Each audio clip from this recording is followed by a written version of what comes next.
দেখি আনান উঠেনি, আজকে কি অফিসে যাবে না? না আপা, ও আরো কিছুদিনের ছুটি নিয়েছে।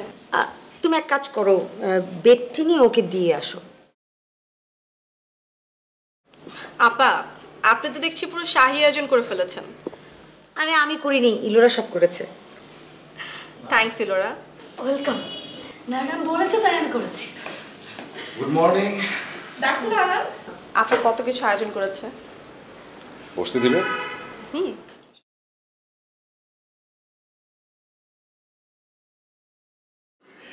এটা আসলে নতুন কিছু না, এটা হচ্ছে আমাদের বংশের ট্র্যাডিশন। বাড়িতে নতুন কোনো গেস্ট আসলে তখন তাদের জন্য এইভাবে আয়োজন করা হয়। আর কি, কোথায় যাচ্ছ? বসো, একসঙ্গে ব্রেকফাস্ট করব। তোমরা খাও, আমি পরে খাবো। আমি বলছি বসো, একসঙ্গে খাই। প্লিজ খাও না, আমি আসছি।